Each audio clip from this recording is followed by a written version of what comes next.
Olá, amigos, colegas, alunos, mais uma segunda-feira que estamos juntos nessa nossa jornada previdenciária e agora com os professores da pós-graduação do IEPREV.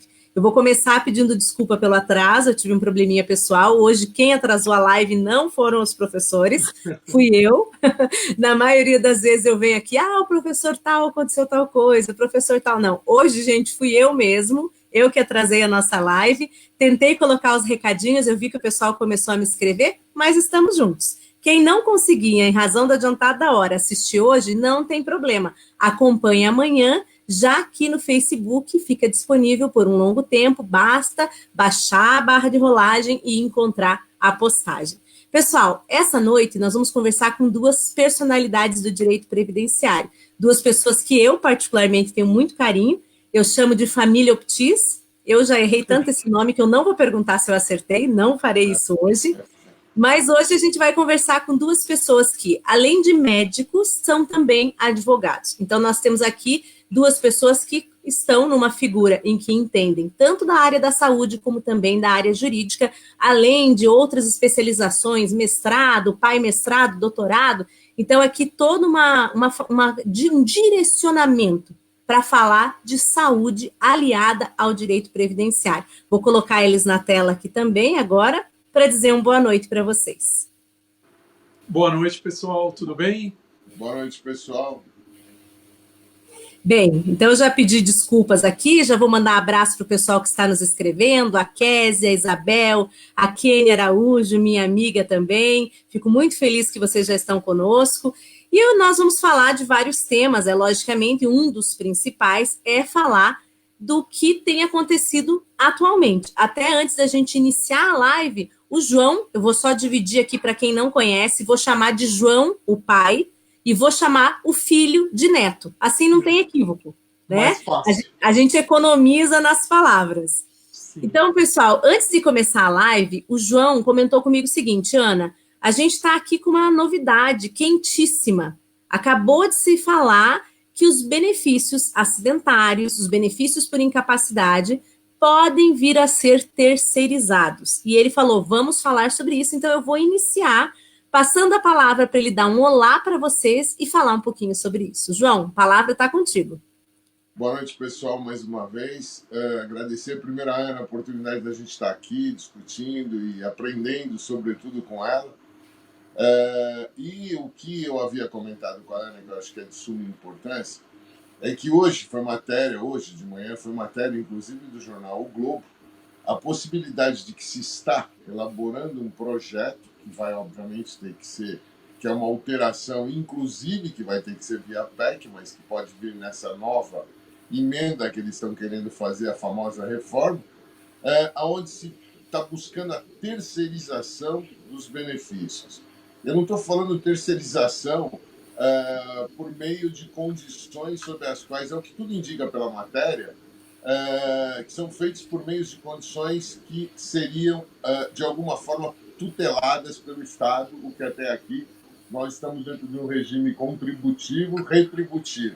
Está se falando em terceirização do acidente de trabalho, trabalhar como se for um seguro, como outro qualquer, como se ao invés da vida a gente estivesse assegurando, sobretudo, carro, casa, bens materiais, aqueles que são tangíveis e possíveis de reposição.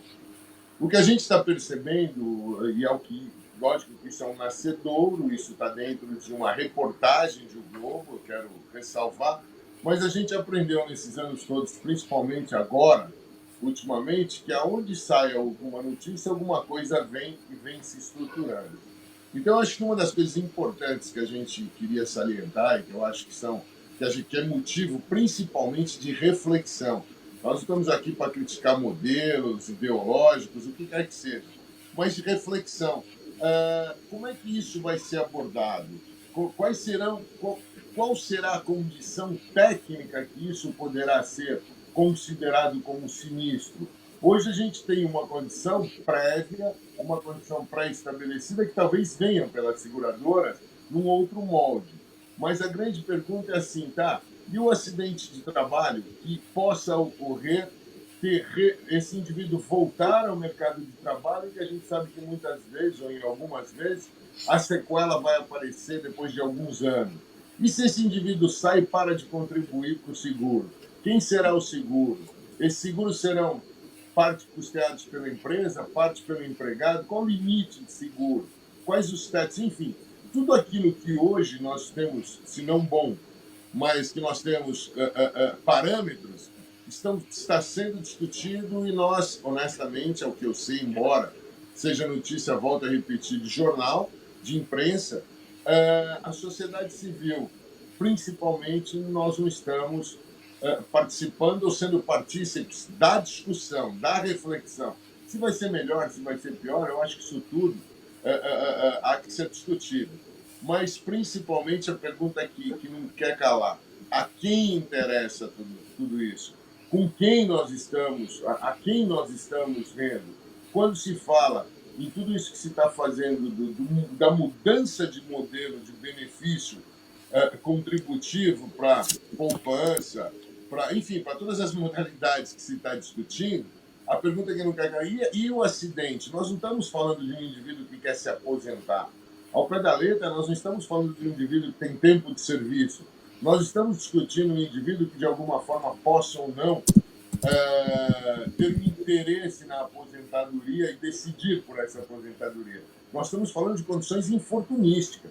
Ninguém pede que quer ficar doente, ninguém pede que quer ter um acidente de trabalho, mas e se ele ocorrer? Qual o amparo? Qual a tutela? Acho que essas são as reflexões que a gente precisa fazer e, de uma certa forma, se a Ana me permite, antecipadas, porque depois que isso tiver, como nós engolimos uma série de coisas via reforma, independente de qualquer coisa, se é boa, se é ruim, via reforma, se nós engolir, como é que isso vai vir? Nos vão apresentar com 6 meses de discussão, com 2 audiências públicas, enfim. Mas eu acho que o mais importante aqui, Ana, que eu queria salientar, é que isso já está sendo ventilado. Se está sendo ventilado, eu acho que é motivo de nós, não só operadores de direito, mas a sociedade como um todo, começar a refletir.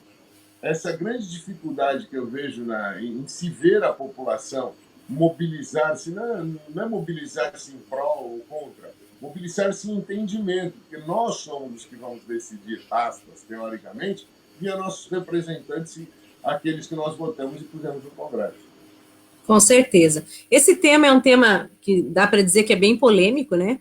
Até porque com a reforma tributária, se a reforma seguir nessa linha que as pessoas estão apresentando, que parece que a reforma tributária tem uma tendência, a gente pode vir a falar até na extinção, né, da tributação sobre a folha.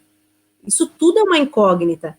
Eu e o Neto, vou até adiantar aqui, Neto, vou dar spoiler no comentário que talvez você iria fazer, porque eu e o Neto até, agora quando estávamos no doutorado lá na Argentina, a gente até comentou exatamente esse ponto, que na Argentina, por exemplo, essa questão dos acidentes, né, Neto, você vai falar um pouquinho sobre isso, ela deve falar, eu imagino, ela é terceirizada, como em outros países da Europa, a gente já sabe que tem mais ou menos como é que você segue por essa linha? Seguro privado, né? Esse seguro privado. O que percebe-se é que se falar realmente em fim da tributação sobre a folha, eu até entenderia.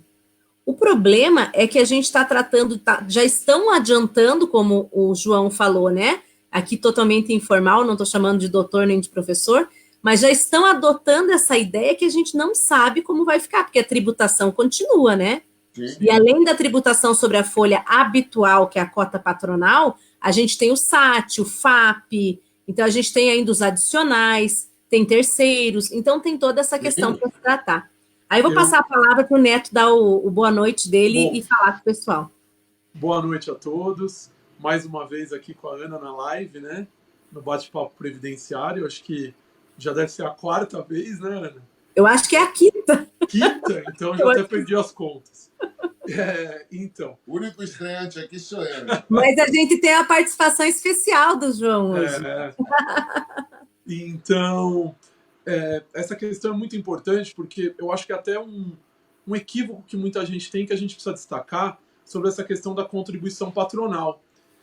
Eu estava fazendo um curso esse final de semana, e aí eu ouvi um comentário assim: mas a gente fez a reabilitação, tem que mandar para a reabilitação, e a empresa tem que se virar. O INSS não tem... Aí eu ressaltei, pera lá, quem contribui para isso não é só o trabalhador, a empresa contribui e muito.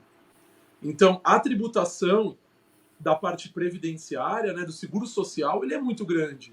Então, não é uma questão só. É claro que o trabalhador é o elo mais fraco, mas quando o INSS toma diversas decisões, como dar alta previdenciária sem reabilitação, fazer com que esse funcionário volte a trabalhar, mesmo estando incapaz para o trabalho, a gente vê a Justiça do Trabalho tendo entendimento que no limbo, né, que a gente chama de limbo, mas tendo entendimento que se o INSS deu alta, a alta prevalece e a empresa tem que arcar com o custo disso.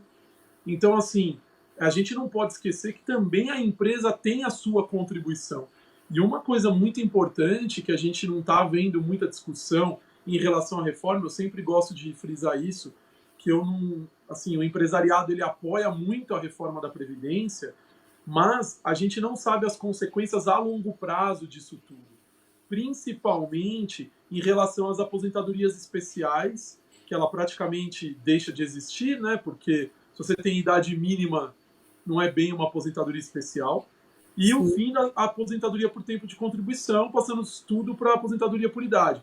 Então, assim, a gente sabe que isso estoura em alguém. E muito provavelmente isso vai estourar no trabalhador, mas também vai estourar para a empresa, né? Por quê? Porque a partir do momento que eu não tenho o que fazer com esse trabalhador, eu não tenho como, vamos dizer assim, absorver essa mão de obra, seja porque ela está incapaz, seja porque ela não foi devidamente reabilitada, esse cara vai continuar lá, pendurado na minha folha, como a gente vê hoje, né, Ana? Fica lá vinculado à minha folha. A empresa quer fechar, nós temos empresas aqui, até clientes nossos, que com a crise, a empresa demitiu todos os funcionários, o dono da empresa quer encerrar a empresa e não pode, porque tem lá 3, 4 funcionários vinculados, porque estão aposentados por invalidez. E aí ele fica naquele impasse, eu quero encerrar a empresa, mas não posso, porque eu tenho que pagar o convênio. Porque aí a convenção coletiva diz que enquanto a pessoa estiver afastada, ele vai ter que ficar custeando o convênio médico. Então, assim, são uma série de repercussões que a gente não imagina o que vai acontecer a longo prazo. E o interessante que você comentou da Argentina, lá a gente até estava brincando que diminuía nosso trabalho, né? Sim. Porque como que funciona lá, para quem está nos assistindo? Lá funciona totalmente diferente do Brasil. Lá, o funcionário que for afastado por incapacidade, a empresa banca 12 meses. Se ele, nesses 12 meses, voltar a trabalhar, beleza. Se ele ficar afastado mais que 12 meses, nos próximos 12 meses, então no segundo ano de afastamento, ele fica sem receber salário da empresa e o cargo dele fica à disposição, vamos dizer assim. Encerrado 24 meses, o contrato é rescindido. Aí a empresa pode comunicá-lo que a partir do 24º mês ele não tem mais aquele contrato de trabalho. Se ele está incapaz ou não, para a empresa, tanto faz. E o engraçado, né, Neto, fazendo até só fazer um comentário, é que quando eu fui tentar explicar para o professor que aqui o trabalhador fica para sempre ligado à sua empresa, até que um dia ele retorne, ou se nunca retornar, ele morre estando ligado à folha de pagamento, Exatamente. Ele não conseguia entender, né? Não, como que fica pendurado, né? Como que fica esse vínculo? Como assim a empresa fica com ele para sempre? E assim, isso no caso que eles chamam de doenças inculpáveis, né? Que são doenças não relacionadas ao trabalho. No caso da doença relacionada ao trabalho ou do acidente de trabalho, aí eles têm um modelo de seguradora. Aí é o que essa notícia que o governo está ventilando, que seria o quê? Você tem um seguro privado, não é do Estado, isso não é administrado pelo Estado, pago pela empresa, que faz essa cobertura desse risco social, mas só no caso de acidente de trabalho e doença ocupacional. Nos outros casos de doenças que lá na Argentina eles chamam de doenças inculpáveis em espanhol, né? Que não tem culpa da empresa pela doença, aí o trabalhador só teria aqueles 12 meses e depois ele fica, vamos dizer assim, à própria sorte, né?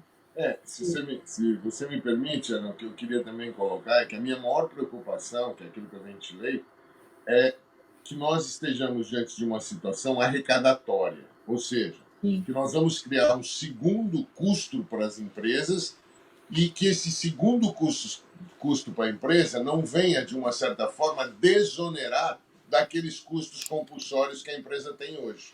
Por Uhum. quê? Porque essa condição de compulsoriedade já pré-existente, entendo eu, que ela tem que ser extinta se você pensar nesse modelo.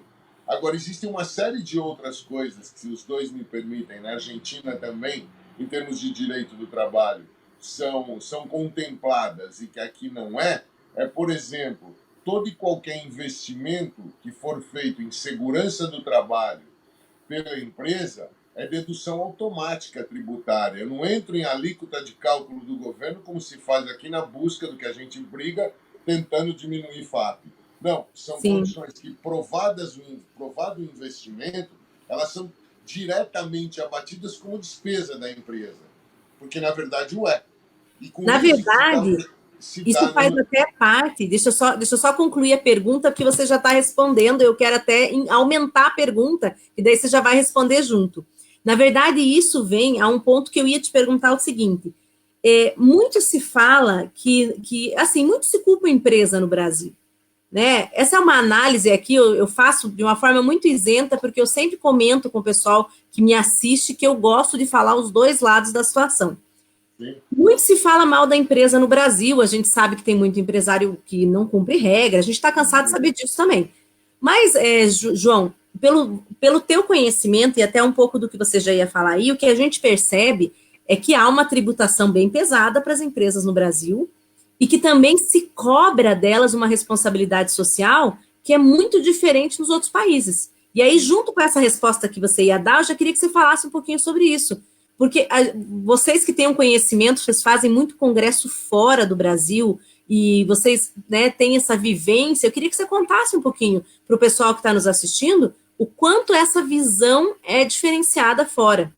Acho que é importante o pessoal saber disso.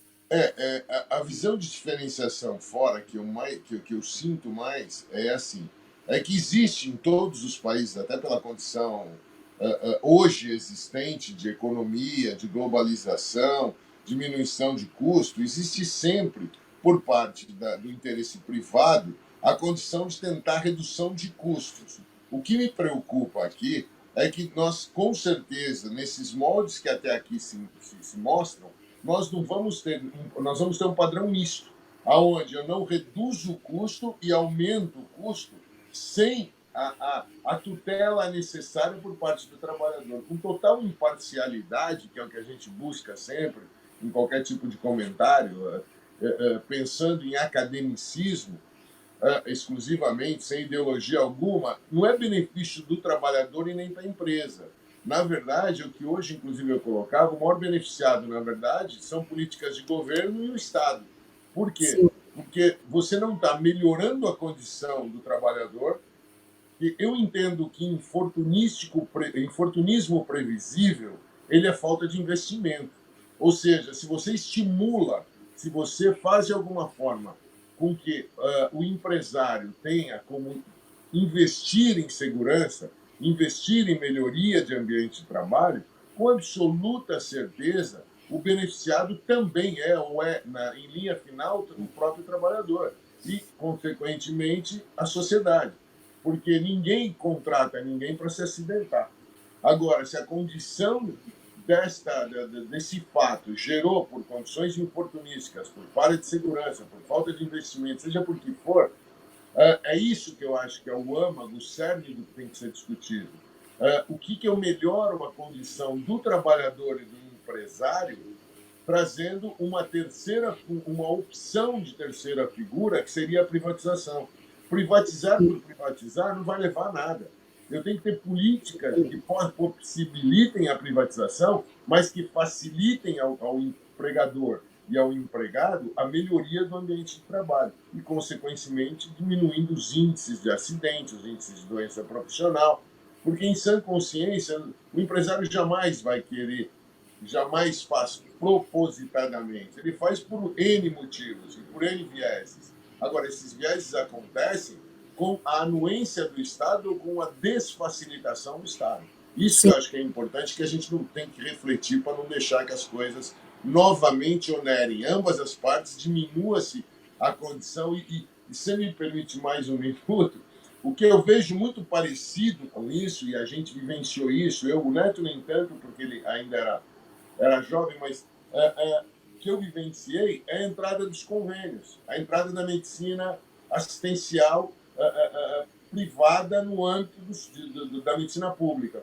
A medicina pública ficou sendo onerada do mesmo jeito por aqueles que contribuem pela contribuição, e você tem hoje que ter a obrigação de ter um SUS, porque ele é compulsório, e por outro lado você tem que ter um convênio privado para poder ter o atendimento. O meu receio é que isso caia na vala comum, ou seja, que se usem os mesmos moldes. Eu não diminuo, não melhoro, privatizo, aumento o custo e, de uma certa forma, o único benefício acaba sendo o Estado. Nem o empregado, nem o empregador vão se beneficiar de um custo maior. E isso traz custo, obviamente, do chamado custo Brasil. Nós vamos ter mais um custo operacional social. E, assim, sobre essa questão de como que é visto lá fora e o que a gente observa, eu acho que aqui no Brasil faltam dados mais concretos para os empresários. Eu acho que a questão é do discurso. Então, quando você vai vender uma coisa para o empresário aqui no Brasil, vender, que eu digo assim, vender uma ideia de que ele tem que investir em saúde e segurança do trabalho, que ele tem que investir em meio ambiente de trabalho, que ele tem que dar EPI, que ele tem que treinar e etc. Aqui no Brasil, a gente trabalha pouco com números. A gente trabalha muito com direitos. É direito do trabalhador. É direito do trabalhador. Quando a gente vai para fora do Brasil, eu não sei se eles já passaram dessa fase, se eles estão num outro estágio, mas o que se observa? Que lá fora, tudo é tratado com números. Então, assim, para cada dólar que eu gasto, quanto eu tenho de retorno? Porque a gente que lida na área, você, meu pai, eu que está o dia inteiro lidando com essa questão de saúde e segurança do trabalho, de melhoria das condições de trabalho, do meio ambiente de trabalho, a gente sabe que isso não é custo, é um investimento. Por quê? A partir do momento que um trabalhador se afasta da empresa, ele não é um custo só em relação a salário. Não. Você tem a perda da mão de obra, você tem o tempo de treinamento de uma nova mão de obra para reposição. Você tem os custos trabalhistas, os custos previdenciários, que pouca gente enxerga. Você tem o risco do passivo, que é a ação trabalhista, ação previdenciária. Então você tem uma série de coisas que estão diretamente relacionadas com isso. Fora do Brasil, eles parece que enxergam isso com uma maior facilidade. Então acho que a grande questão também é essa diferença de palpar o quanto que isso custa, não só para a empresa, mas por quê? Porque é o que eu sempre digo, o custo do empresário é repassado no produto. Então isso é um custo para a sociedade. Aí pergunta, por que custa tal coisa no Brasil, custa X e lá fora custa X dividido por 10? Porque a gente tem esse custo Brasil, essa falta de visão de como esse investimento você tem um retorno a longo prazo. Eu acho que no Brasil o grande problema que a gente enfrenta hoje é que as pessoas pensam muito no curto prazo. Você não tem o pensamento a longo prazo. Estou investindo agora para colher um lucro daqui a 10 anos. Acho que esse é um grande problema que a gente tem. E o investimento, Neto, fazendo um corte já, só um comentário, né? O investimento no ambiente laboral, ele não é um investimento rápido. Não. Eu quando dou uma palestra para empresários, esse tipo de coisa, eu sempre comento isso. Olha, o resultado, ele não vem no mês seguinte. O resultado, ele vai ser sentido num conjunto de coisas. Eu faço uma melhoria na estrutura, eu faço uma melhoria nos treinamentos, mas, acima de tudo, eu preciso melhorar a cultura. A cultura. É cultural. Né? E aí eu preciso trabalhar a cultura do trabalhador no sentido também de cumprimento das regras. Eu preciso trabalhar a cultura do supervisor no sentido de que ele tem que fiscalizar, de que ele não está ali para ser amigo, mas ele está ali para cuidar da saúde daqueles trabalhadores. Isso é tão complicado, envolve tanta coisa, né? Envolve uma mudança cultural. Né? É muito complexo. Exatamente. E tem que pensar que é uma coisa ganha-ganha. Porque todo mundo ganha. Porque o que as pessoas não imaginam é que, a partir do momento que eu convenço e eu aumento, vamos dizer assim, o retorno desse investimento, eu consigo melhorar para o empresário, que ele vai ter um retorno maior do que ele está falando, vai ter mais lucro, que é isso que no final o empresário tem que ver quando ele fecha uma planilha ele tem que analisar quanto ele está tendo de lucro pelo investimento dele, é óbvio. É essa a cabeça, qualquer um que está nos assistindo aí, que tem uma empresa, sabe que é assim. Desde o seu escritório de advocacia até você ter uma lanchonete na esquina. Não precisa nem ter uma empresa. Tendo um empregado já vai sentir. Exatamente. E você também, com isso, você não está ganhando só a empresa, você está ganhando o trabalhador. Porque você melhora a qualidade de vida dele, é uma pessoa que produz mais e que, consequentemente, você vai ter um ganho também para o trabalhador. Então, uma coisa não exclui a outra. É isso que a gente tem que sempre pensar. Exatamente. Meninos, deixa eu aproveitar aqui um minutinho, deixa eu cumprimentar esse pessoal maravilhoso que está conosco, né? Claro. 10h20 da noite, o pessoal aguentou aí firme o atraso do início da live. Então, eu já mandei abraço para a Kênia, para a Isabel, para a Kézia, agora vamos seguir aqui para a Sheila, a Dagmar, a Juliana, nossa coordenadora, a Carla Bavoso, minha amiga de Curitiba, a Kelly Ferreira Leite está sempre com a gente, o Tadeu Batista também, elogiando as lives, dizendo que está sempre conosco, a Renata, a Adriana Carvalho, nossa coordenadora, a Vicky, nossa consultora, o Anderson, que está cada dia melhor, está aqui assistindo também, doutora Maria Helena Carreira Alvim, queridíssima, um grande abraço para ela, que nunca nos abandona, Viviane, nossa coordenadora, Karina Santos, Nayara Dornelas. Nayara, eu brinco que ela é aluna de ouro, minha e do Neto, né? Que ela está sempre com a gente, presente.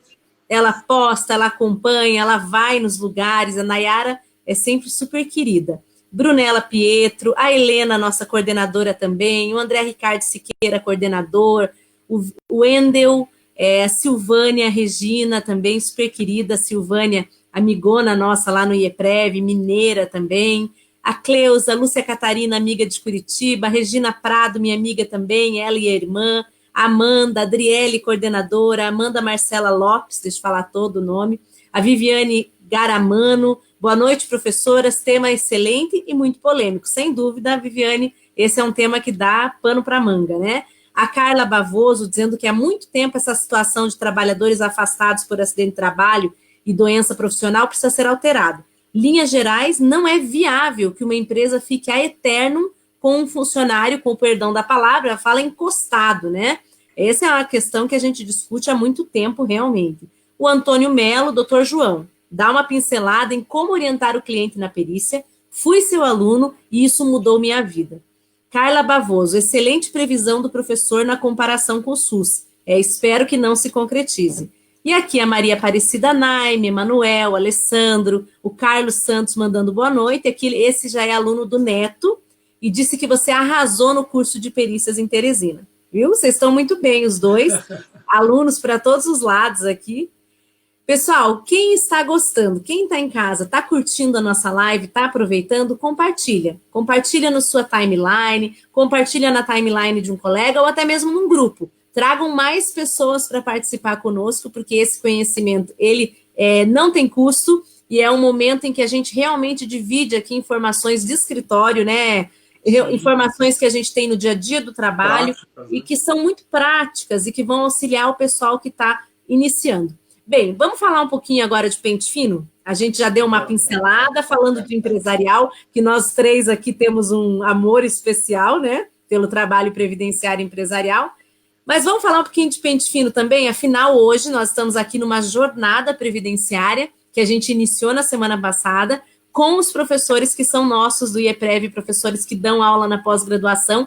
E a gente, só para avisar, a pós começa a aula magna no dia 24 de agosto. Começamos com tudo, turmas confirmadas, mais de 100 alunos no EAD. Então, você que está nos assistindo, não perca essa oportunidade. Nós estamos com preço excelente. O Dr. Roberto tem um cuidado especial de que o ensino seja compartilhado com o maior número de pessoas. Então, ele sempre tem um preço muito, muito bacana. Sigam lá, conversem com a Vicky, que está aqui nos comentários, que ela vai trazer para vocês os valores do investimento. Viu, Ana? Falar para a Vicky entrar em contato com a minha irmã, que ela quer fazer a pós, hein? Ah, ótimo! Mariana, na nossa pós-graduação. Tem que pedir lá para ligar lá. Depois eu vou deixar o telefone aí. Pode deixar. Ó, deixa eu só falar. Vou mandar ela ligar para a Mariana. Vicky, amanhã me cobra o telefone da Mariana. Isso. E a Fernanda Melo Brito, que esteve conosco lá em Patos de Minas, está dizendo que vamos fazer um curso lá em Uberlândia. Ela já está falando ali, ó. Vamos combinar. Vamos. E a Silvana Maria Picoloto, minha amiga aqui do Paraná também. Silvana, querida, um grande abraço. Vamos lá. Então, vamos falar um pouquinho de pente fino agora. Gente, estamos vivendo um momento de caos, eu diria, né? Porque o que é isso? O que está sendo o ano de 2019 no cenário previdenciário? Não bastasse a gente ter essa loucura da reforma, que nós sabíamos que ela viria mais cedo ou mais tarde, mas ela veio bem gravosa e a gente foi surpreendido no início do ano por essa MP convertida em lei, mas que fez uma mini reforma da Previdência. Sim. E sacode a gente para todos os lados, né? O Gustavo Escobar chegando ali, o Roberto Dias, amigos queridos. Eu vou passar um pouquinho a palavra para vocês. Eu queria que vocês dois falassem um pouquinho sobre a MP, o que foi essa questão do pente fino, o que tem acontecido. Vocês dois que dão aula de incapacidade, vocês estão recebendo comentários dos alunos, críticas. Eu queria que vocês falassem um pouquinho sobre isso. O problema não é combater a fraude, né? Já vou deixar aqui uma frase para a gente falar. O problema não é combater a fraude. O problema é o método e as ineficiências do sistema que levam pessoas que estão há muitos anos afastadas a ter que voltar para o mercado de trabalho. E eu queria que vocês falassem um pouquinho sobre isso. Eu vou colocar a câmera em vocês dois, para que vocês possam falar um pouquinho sobre isso. Fiquem à vontade. Quem vai começar aí?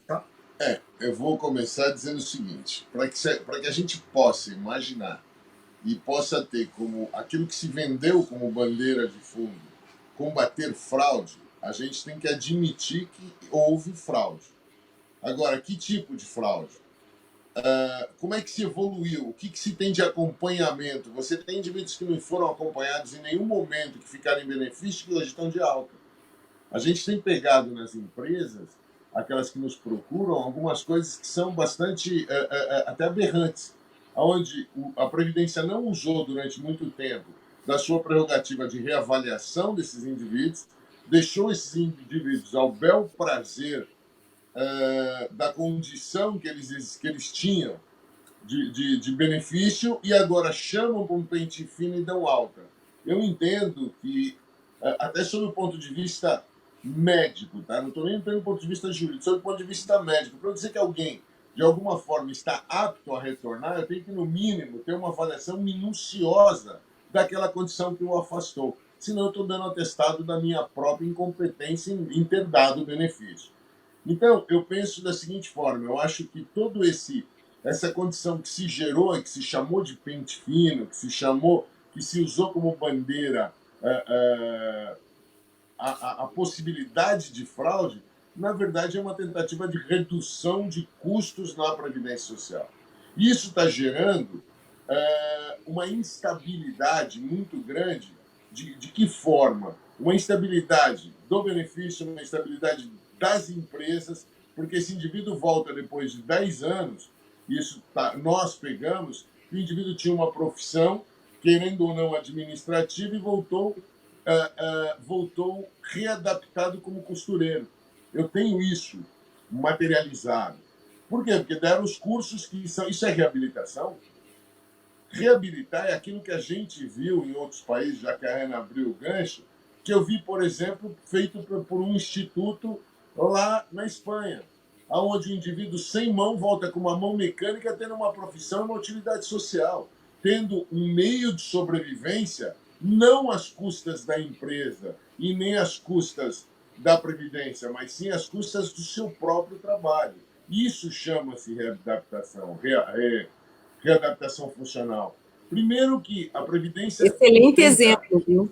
A Previdência tenta reabilitar por meio de carta. Carta não reabilita ninguém. Não é lei que vai resolver aquilo que o indivíduo tem sobre aspecto de saúde, o que ele tem sobre aspecto de limitação funcional e pessoal.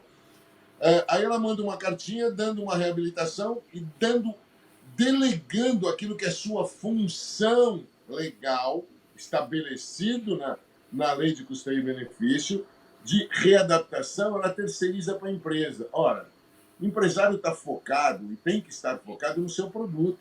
Ele não pode estar focado em ter condições de multidisciplinar, porque não é outra coisa que eu acho que tem que se apagar desse horizonte que está se criando com esses pentes finos, é que não é o médico do trabalho sozinho que readapta ninguém. Quem tem que readaptar são condições multiprofissionais.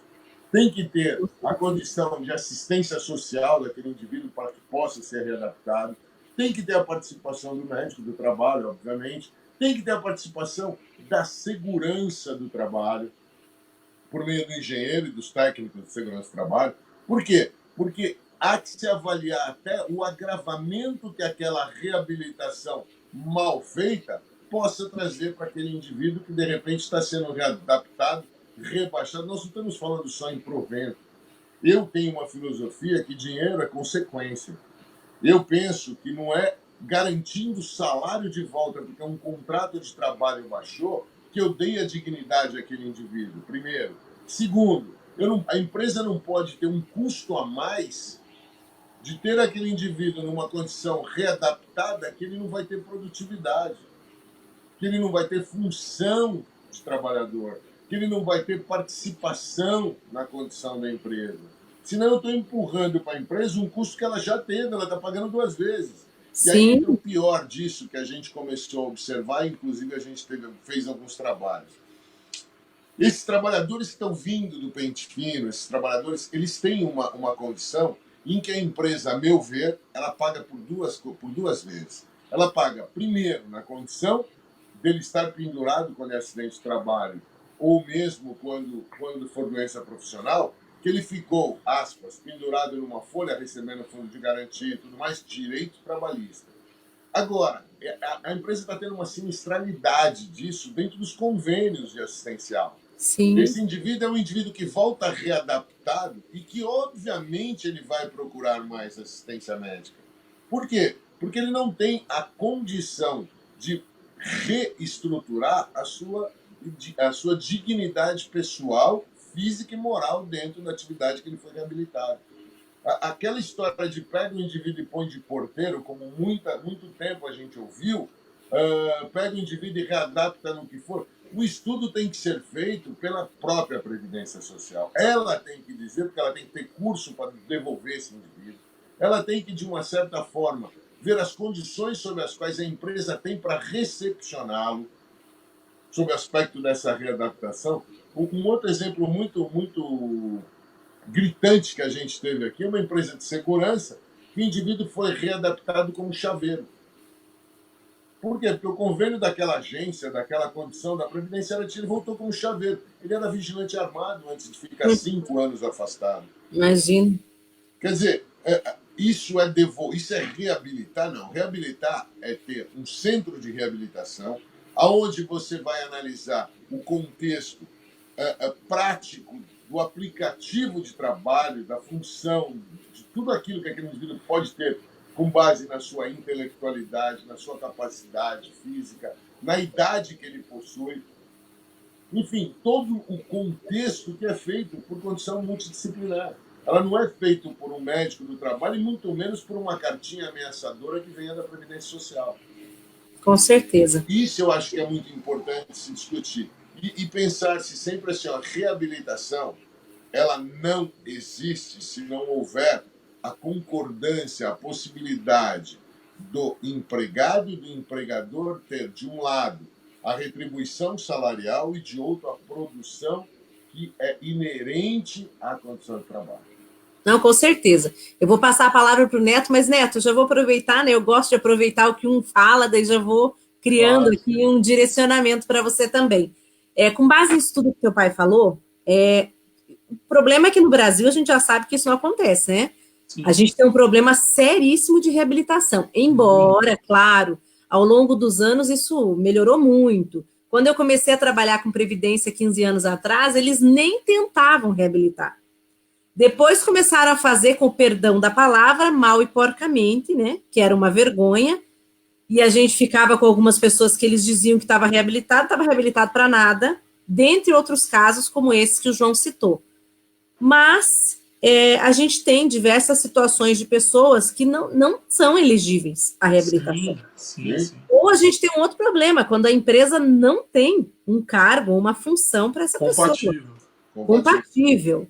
E aí eu queria passar a bola para você falar um pouquinho dessa questão da reabilitação e depois para você falar um pouquinho dessa questão do pente fino, né? Tá. O que fazer nesses casos? Então, o que acontece? Quando a gente fala de pente fino, eu acho que ninguém concorda que uma pessoa que não tenha direito a um benefício fique em benefício.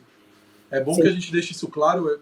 Você começou falando isso, mas a gente sempre ressaltar que aqui não se defende que uma pessoa que não faça jus ao benefício fique em benefício. Esse não é a questão. A gente sabe que trabalhar é dignidade, então todo mundo que a gente consegue que a pessoa exerça atividade, isso é bom. Até algumas doenças, principalmente algumas doenças mentais, trabalhar pode ser até uma forma que a pessoa vai se sentir melhor e vai ter uma melhora. A grande questão não é essa. A questão é o que você falou, é o método, é como fazer isso. Sim. O que a gente tem observado na prática é que o INSS não reabilita ninguém, na verdade. O que eles fazem? Cursos, muitas vezes cursos online. Esse caso que o meu pai comentou da costureira, o curso que a pessoa fez de costura era online. Nossa. O que isso significa? Significa o seguinte, que na prática, o que a gente observa? O pente fino, principalmente benefícios de longa permanência, a pessoa entra por uma porta e sai pela outra. Se ele não tiver estabilidade, às vezes tem empresa que até indeniza o período de estabilidade e manda embora. Por quê? Porque sabe que aquele cara não vai produzir dentro da empresa. Então o empresário acaba arcando com esse custo, vai lá, paga a pessoa, faz a rescisão e a pessoa está na rua. A grande questão é, essa pessoa vai ter condições de se reinserir no mercado de trabalho? Eu fico imaginando uma pessoa com um curso de costura online, que nunca pregou uma calça, indo procurar emprego de costureiro. É óbvio que não vai conseguir emprego, né? Então, assim, essa que é a grande questão. Até porque com esse cursinho porcaria, né? Não vai conseguir nem passar no teste. Não, como é que vai ensinar a pessoa a costurar pelo YouTube? Vai assistir um vídeo? Tá parecendo aqueles programas de qualificação profissional que tinha por correspondência, lembra? Um tempo atrás? Lembro, nossa. Não sei se existe. Instituto Brasileiro, não sei do que lá. Eu não sei se existe ainda isso. Mas, assim, do ponto de vista prático, isso é muito pouco efetivo. Então, a grande questão é essa. A gente sabe que, na prática, todos os trabalhos científicos, eles mostram que quanto maior o tempo de afastamento, maior a dificuldade de eu reinserir esse cara no mercado e de volta na empresa. O ideal é que a pessoa sofra um processo de reabilitação precocemente. Muitas empresas, muitos trabalhos mostram que, inclusive, o trabalho compatível... O que é o trabalho compatível? O indivíduo ele tem uma profissão, uma atividade, onde eu tenho diversas tarefas. Às vezes, a depender da doença que eu tenho, eu posso exercer algumas tarefas da minha atividade e não posso exercer outras. O ideal é que essa pessoa sequer fosse afastada totalmente do trabalho. Ela ficasse com restrições para fazer determinadas tarefas. Para quê? Para que eu mantivesse essa pessoa ativa. Hoje nós temos, por exemplo, a figura do home office, que muitas empresas acabam adotando. Então o indivíduo tem algum problema, em vez de ele ficar totalmente afastado do ambiente de trabalho, ele fica em home office. Então nós temos uma série de, vamos dizer assim, alternativas que a tecnologia trouxe, a ciência médica, a reabilitação traz uma série de situações, só que nós esbarramos na legislação. Por quê? Porque na prática, o que as empresas ficam com receio?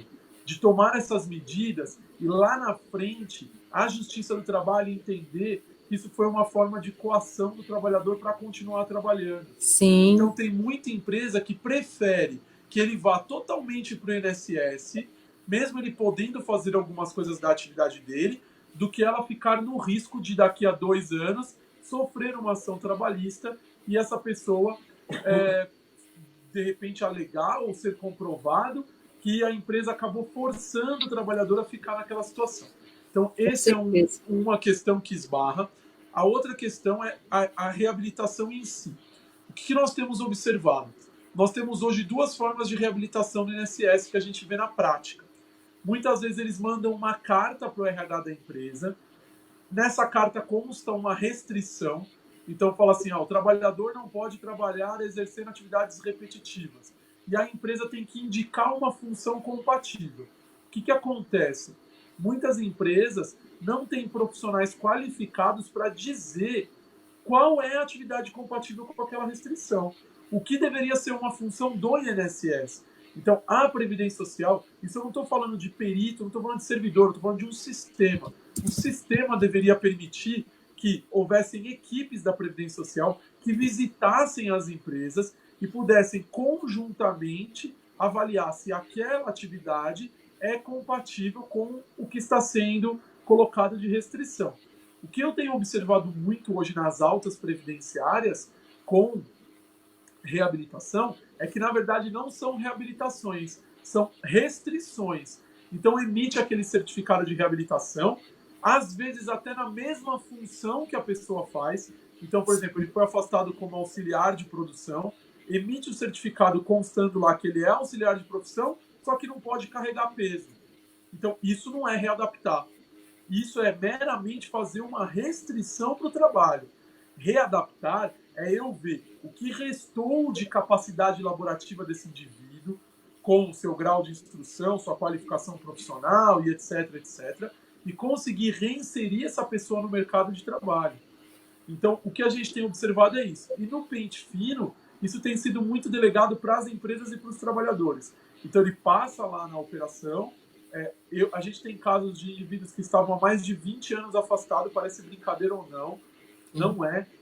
Tem um caso lá, a indivíduo estava afastado desde 1997 e teve alta previdenciária. E aí ele chega na empresa, eu até brinco isso nas aulas, eu falo, quando ele saiu, era DOS, agora é Windows. Quando ele saiu, não tinha nem computador. E agora ele tem que estar no mundo moderno. Eu imagino uma pessoa dessa fazendo currículo.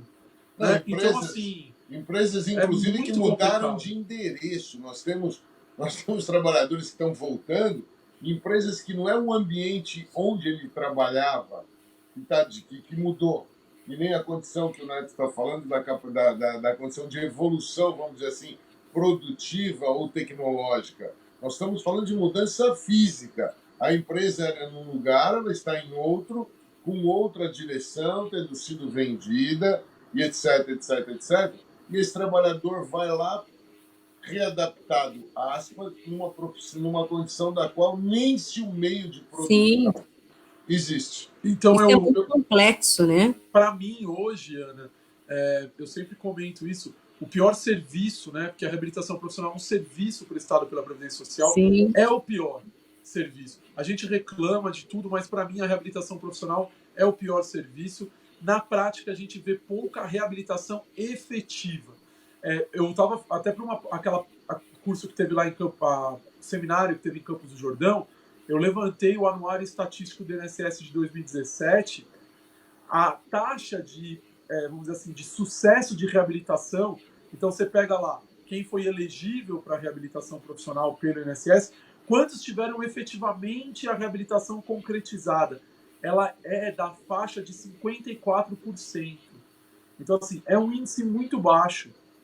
Por quê? Sim. Ou está sendo mal selecionado para a reabilitação, ou a reabilitação é pouco efetiva. E outra coisa, se trata tudo estatisticamente sem análise minuciosa. O que a gente depara muito é assim, ó, a opção que o INSS dá, inclusive num texto final da própria carta, que ele diz que poderá ser aproveitado no quadro de obrigação de deficientes, tá?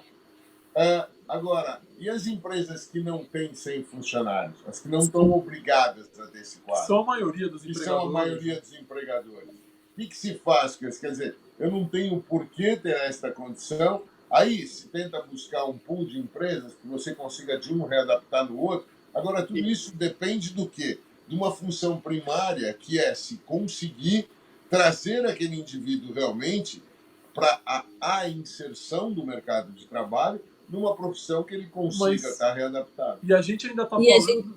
Pode falar. Não, eu ia falar assim, ainda essa reabilitação que a gente chama ali de fazer uma cooperativa, termo cooperativa brincando, né? Sim. Mas uma cooperativa de reabilitação que a gente usa muito aqui no Sul, mas essa tentativa ainda depende do convênio com o INSS que vai ter que cancelar.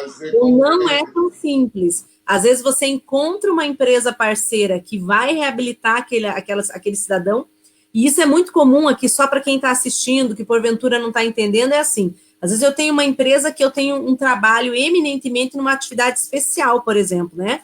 E aí eu tenho um trabalhador que vai ser reabilitado, mas não tem condição nenhuma de trabalhar mais naquela atividade. Pode ser é um risco, inclusive, para ele, né? Sim. É um risco grave. E aí, às vezes, a gente trabalha com essa reabilitação em outra empresa. Então, você faz um convênio com o INSS para fazer essa parceria e reabilitar ele numa empresa parceira. Só que isso ainda depende da chancela do INSS. Então, você tem lugares bacanas em que você consegue fazer, que tem um convênio legal e a pessoa responsável do INSS auxilia, e tem aqueles lugares em que barra tudo. Então, também não há uma isonomia nas tratativas dessa reabilitação. Não, e a gente ainda está... Pode falar. Não, só para complementar, e a gente ainda está falando de pente fino, dos que tiveram a sorte de ser encaminhado para reabilitação, né? Porque tem um monte que tem alta, 20 anos afastado, e aí que é o grande problema, porque nem em cota de deficiente ele entra. Então, assim... Não, e melhor, né? A gente não está falando aqui só de pessoas 20 anos, porque quando está 20 anos, salvo muitas exceções, a maioria está vindo de uma invalidez. A gente não está nem falando de auxílio-doença.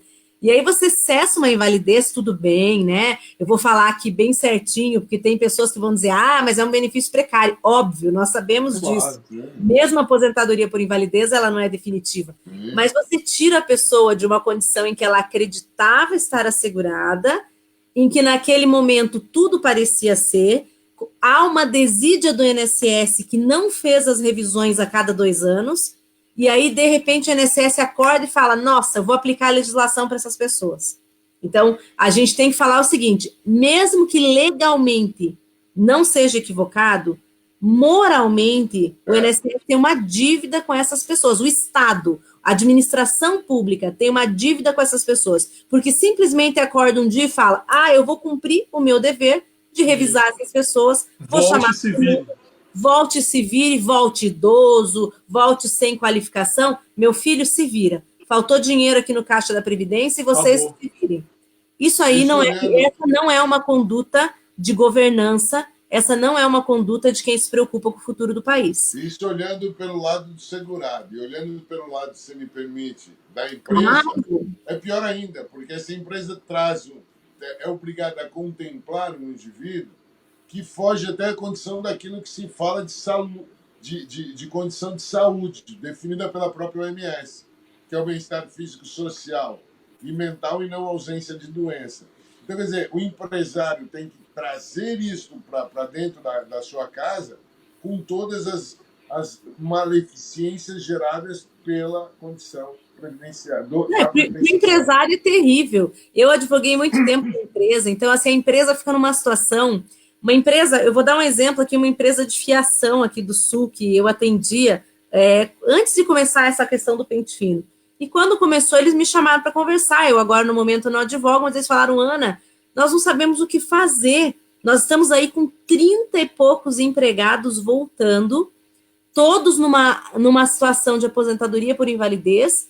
Eles falaram, tem que fazer com essas pessoas. Eles queriam ajudar, eles falaram, a gente quer ajudar, mas a gente já não sabe nem o que fazer. Então, assim, coloca todo mundo numa situação difícil também, quando não foi a empresa nem o trabalhador que deu causa a essa falta de manifestação do Estado por todos esses anos, né?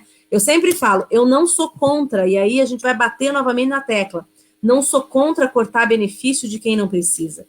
O que eu sou contra é o Estado dormir em berço esplêndido por muitos anos e, de repente, acordar e falou, vamos mudar essa história, sendo que é ele quem tinha o poder para ter mudado há muito tempo.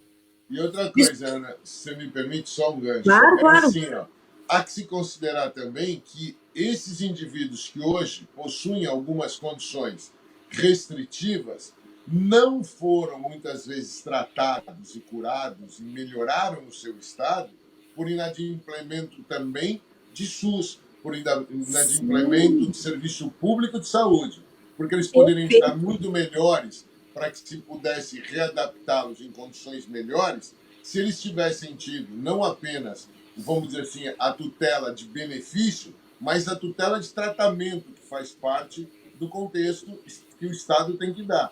Então, esses caras foram maltratados, eles não tiveram acesso à saúde, eles não tiveram acesso a tratamento, enfim, é todo um contexto que o Estado empurra e diz assim, segurado e empregador, se virem, o contrato baixou a partir de hoje. Não, exatamente. Isso para a gente não ir mais longe, né? Que aí quando a empresa ainda oferece um plano de saúde, oferece algum plus a mais, ainda é tributada porque pode ser entendido como remuneração, porque 1 milímetro ali do contrato não era exatamente como estava na isenção do artigo 28, parágrafo 9º, e aí a empresa... Então, assim, são tantas coisas. Eu estou aqui quase já cantando uma música. Meninos, deixa eu mandar um abraço aqui para mais um pessoal que está aqui conosco. O Anderson está falando que é para dar desconto para Mariana.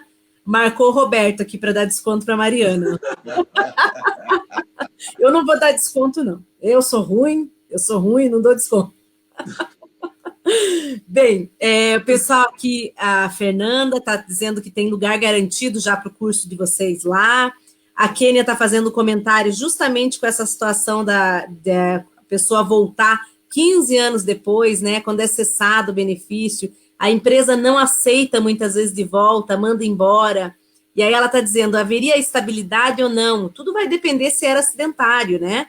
Se era acidentário ou não, a regra daí trabalhista, aí a regra trabalhista que vai ser aplicada. A Roseli Bernardo, Gustavo Oliveira, a Carla Bavoso, aqui a Rejane chegou a tempo ainda, Rejane, deu tempo. Aqui o Emanuel fazendo comentários também dessa questão de colocar em reabilitação em horário noturno, algumas complicações. Até eu vou fazer só um comentário. Uma vez uma aluna minha me ligou e falou assim, professora, o INSS me ligou para fazer a reabilitação, mas eu disse para eles que eu não podia ir porque era o horário que eu cuidava da minha filha.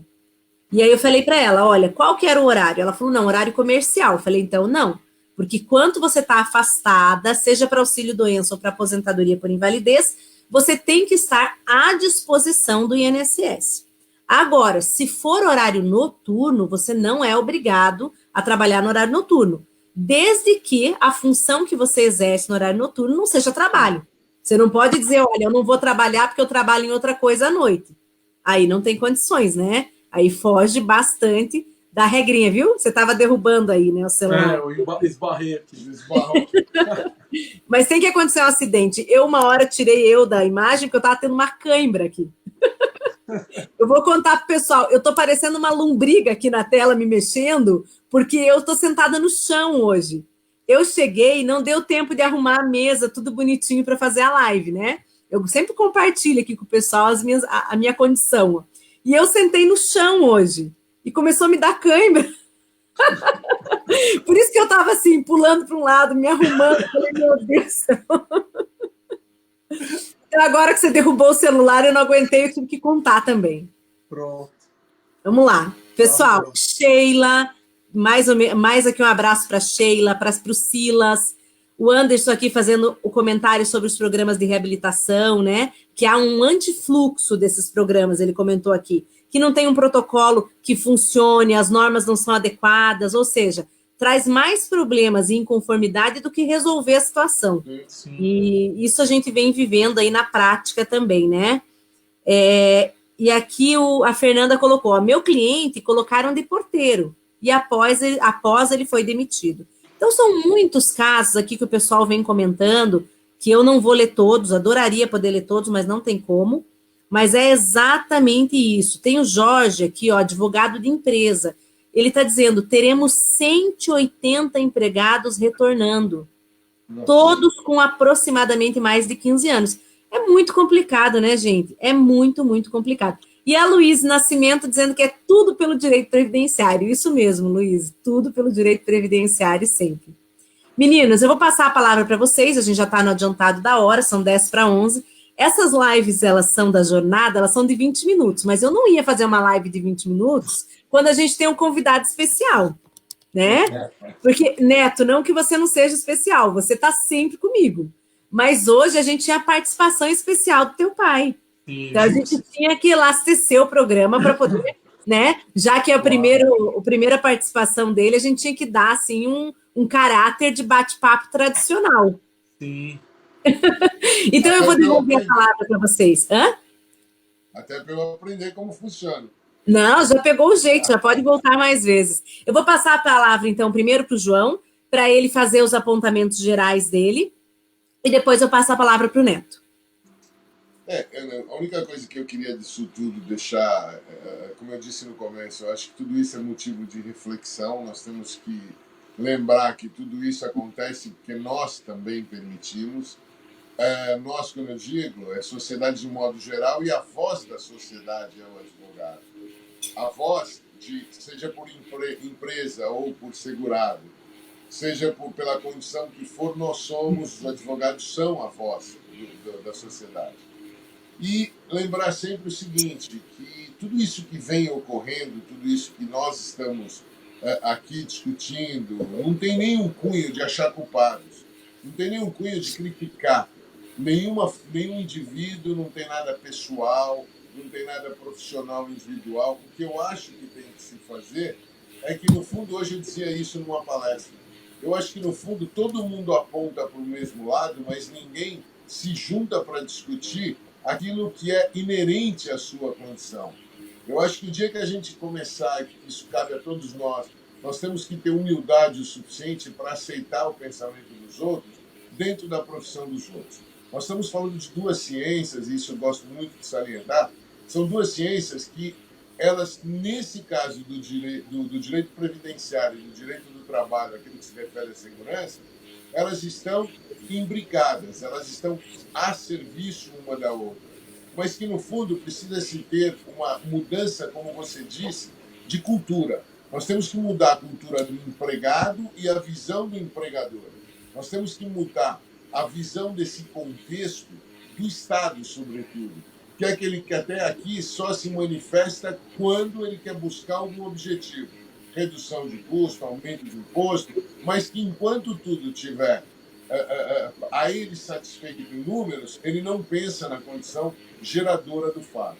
Então, eu penso que, sobretudo, o que eu queria deixar aqui, primeiro agradecer a oportunidade de estar na tua live, de poder falar na tua live, mandar um abraço para o Anderson, a oportunidade de estar aqui, inclusive, junto com o Neto, para a gente discutir esses assuntos, mas eu acho que o principal é assim, o tipo de direito que a gente se propôs a mexer, direito previdenciário, o principal é que a gente sempre vai defender, e tem que estar defendendo, interesses de míseros, interesses de empresas, interesses mútuos. Ou seja, eu acho que essa cultura de que todo empregado quer benefício e que todo patrão quer empurrar para benefício, isso tem que ser desmistificado.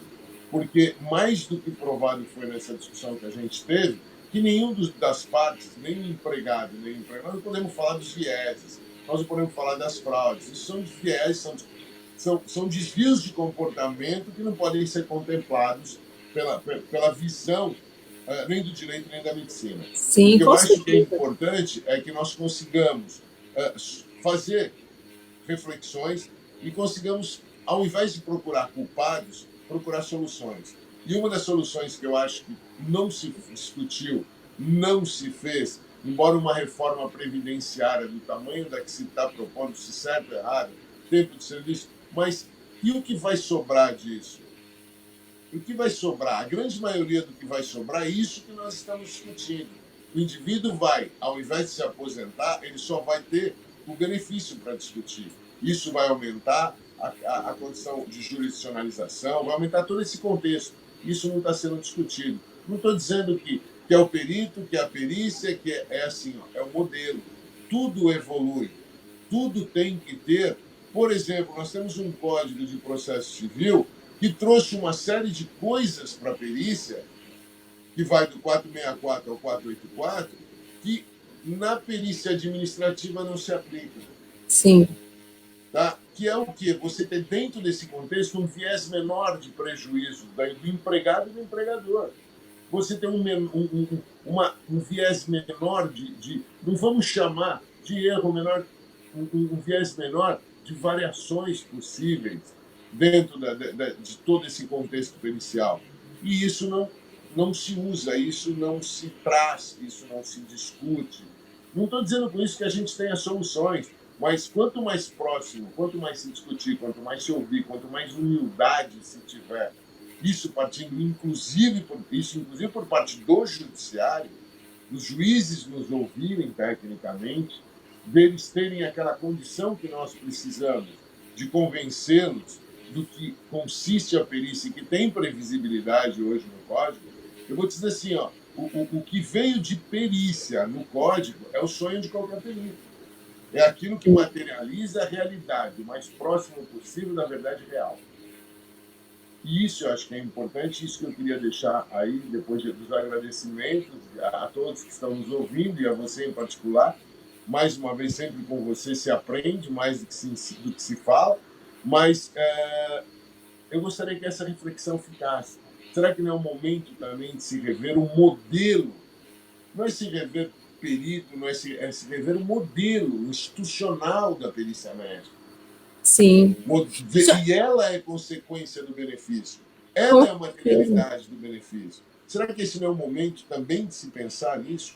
Obrigado a todos. Com certeza. Acho que é um momento de reflexão, Neto, já vou deixar você falar. Eu só quero fazer um comentário aqui que o Fernando, que é o nosso chefe de comunicação, ele está me puxando a orelha aqui, ó, porque eu estou acabando a live e eu não tinha falado o seguinte, que é para vocês seguirem a gente no Instagram. Então, o pessoal que está acompanhando, nós estamos colocando conteúdo, então não tem só propaganda, tem conteúdo também. Então, as normas, comentários sobre normas, às vezes a pessoa nem sabe de uma novidade, alguma coisa no administrativo, uma resolução, uma orientação interna. Então, siga a gente lá no Instagram, o IEPREV, e acompanhe que nós temos sempre alguma novidade lá e, além de tudo, as promoções. E eu vou aproveitar para também falar para o pessoal que esse mês do advogado, a gente está fazendo a maior promoção do IEPREV Premium que nós já tivemos desde o lançamento do produto. Então, eu coordenava a Premium, né, quando ela foi lançada, tive o prazer de participar do lançamento da Premium 2017. Então, vejam, depois, 2 anos depois, a maior promoção que a Premium já teve, 50% de desconto somente no mês do advogado. Então, acessem lá, conheçam o produto, ele é um pacote de produtos, simulador de cálculo, biblioteca virtual, a gente tem todos os cursos online, mais as notícias, boletim, então é um programa, bem, o Neto usa, né, Neto? Eu sou assinante. Não me deixa mentir que é um produto excelente, né? Excelente. Bem, muito bom. E eu vou passar a palavra para o Neto agora também, para ele fazer considerações finais e daí se despedir. Bom, diante de tudo isso, esse cenário, o que a gente está projetando para o futuro, eu acho que a função do advogado em todas essas transformações cada vez vai ganhar mais importância. Por quê? Porque na prática, o que a gente está observando com essas mudanças, e principalmente eu tenho falado muito isso, os benefícios por incapacidade eles tendem a aumentar. E a gente sabe que é no benefício por incapacidade que o advogado tem a maior dificuldade, tanto no administrativo quanto no judicial. Então, a questão de qualificação profissional do advogado para lidar com os benefícios por incapacidade vai se tornar cada vez mais importante. Porque a partir do momento que eu dificulto a aposentadoria, eu tenho idade mínima para aposentar, eu não tenho mais aposentadoria especial, porque na prática, ela praticamente deixa de existir. O que vai sobrar de seguridade social são os benefícios por incapacidade. Então, assim, eu acho que é um momento de cada vez mais o advogado tá se qualificando, né? Tá entendendo como funciona. Por quê? Porque é no benefício por incapacidade que você tem mais dificuldade, porque foge ao conhecimento do advogado, porque envolve questões médicas, e é o advogado que melhora a qualidade da perícia. E isso que vocês têm que, quem está nos ouvindo, nos assistindo, tem que sempre levar em conta. Por quê? Se você não cobra uma boa perícia, a perícia continua sendo do jeito que é feita. E eu acho que eu tenho dado palestra no Brasil inteiro e as reclamações são sempre as mesmas. Laudo sem fundamentação. Vim agora do Piauí, tive em Teresina no final de semana. O laudo lá não é laudo, é resposta a quesitos. É horrível. Então, os peritos, eles respondem só os quesitos. Não cumpre nenhum dos itens do 473 do CPC, que meu pai comentou, que foi a grande evolução que a gente teve em matéria técnica, né, na produção da prova pericial. Então, assim, só que essa realidade só muda com um advogado qualificado, que sabe quesitar direito, que sabe se manifestar de forma adequada sobre o laudo, que entende o que é a perícia, que é a prova pericial, o que é uma perícia, que faz sustentação oral, que vai despachar com o juiz e mostra para o juiz o que está acontecendo, que humaniza o processo, que essa é uma outra questão que a gente sempre fala. Então, muitas vezes o processo está ali só aquele monte de papel. Então, é o advogado que vai lá, vai mostrar, que humaniza, que mostra o que é o direito previdenciário, né? Sim. Então, assim, não à toa que a Ana, a gente está fazendo essa série de entrevistas em razão da pós-graduação do IEPREV. Então, assim, a gente sabe que em pós-graduação, a gente está falando do IEPREV, mas onde você for buscar o conhecimento, cada vez que você busca esse conhecimento, você está contribuindo de uma forma ou de outra para a melhoria dessas condições, e isso a gente nunca deve perder de vista. E deixar o recado aqui que, mesmo que você... Porque eu vejo muito advogado que fala o seguinte, Ana, eles falam assim, olha, o juiz não lê o que eu escrevo, o juiz pega a conclusão do laudo e coloca na sentença. O juiz Mas também, né, Neto? Aí eu vou fazer um comentário aqui, porque eu dei aula de incapacidade há muito tempo, sempre te conto essa história, né? Comecei meus cursos com processo, depois eu comecei a dar curso de incapacidade. O problema também, aqui eu vou fazer um comentário antes da gente encerrar, passar para você encerrar, é que também tem advogado que escreve muita besteira. Sim. Então tem que fazer o curso, tem que cuidar, porque também contestar, impugnar o laudo não significa tentar saber mais do que o perito na área médica, Sim. mas mostrar de forma processual como ele deveria se portar. Eu sei que você estava dizendo isso, mas você foi de um jeito mais polido.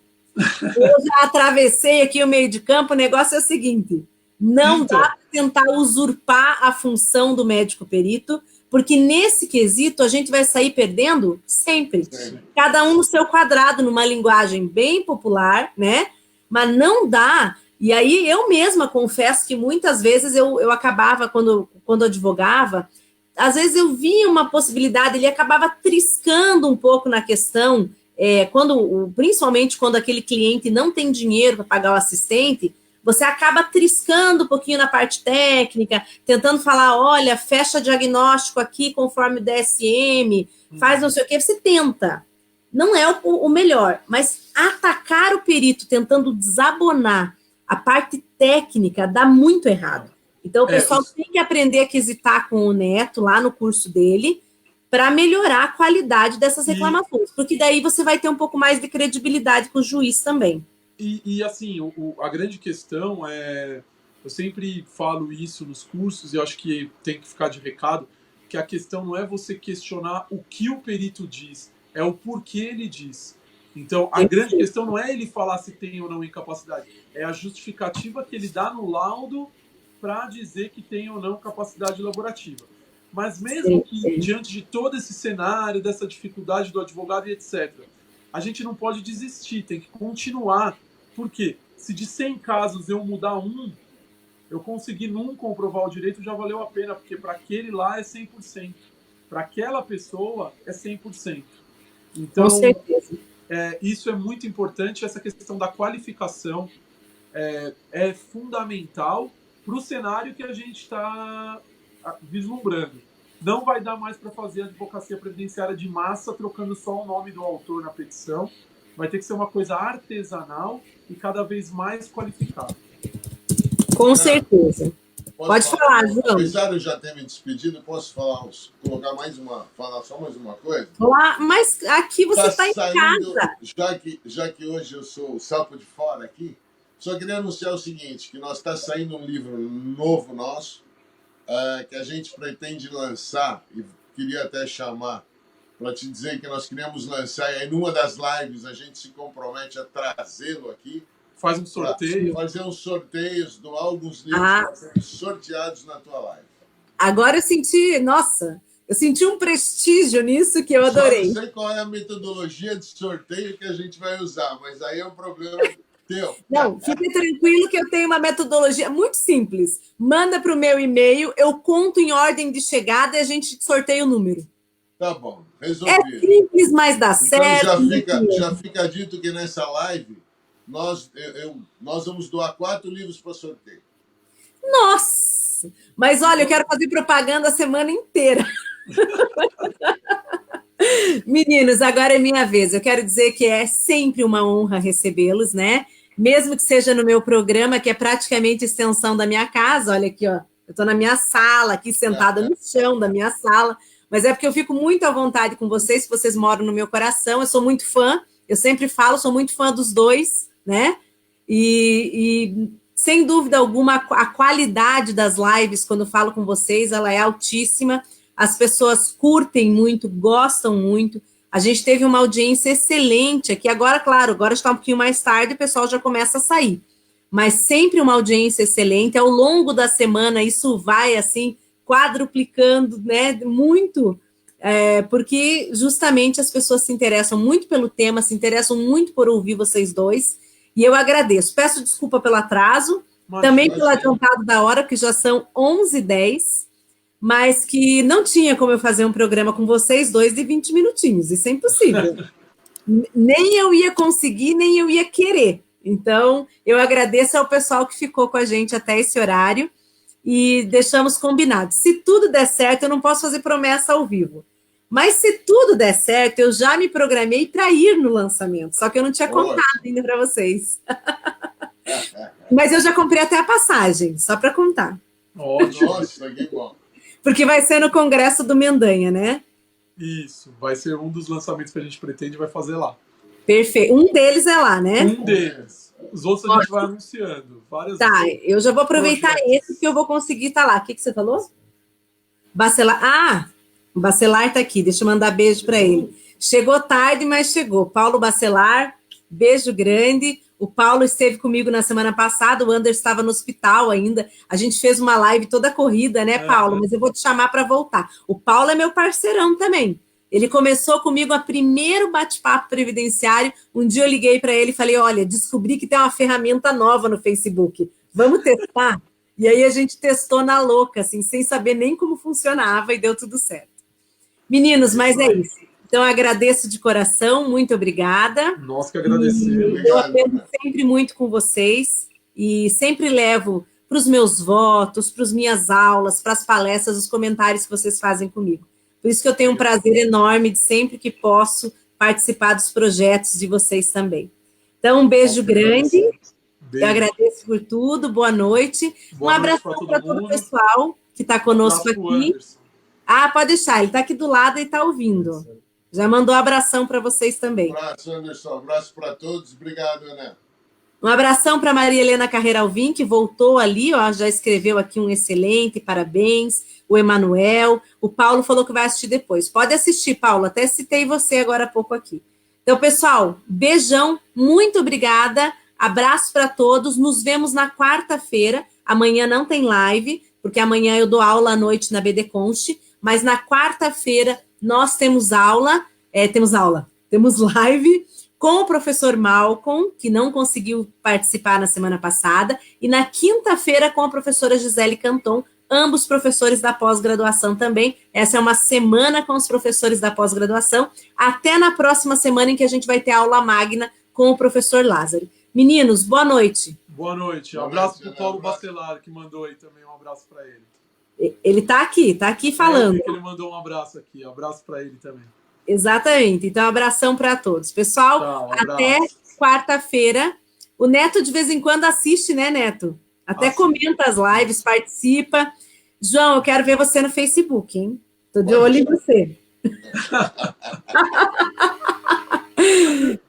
Um abração para vocês, gente. Boa noite. Um abraço. Tchau. Tchau.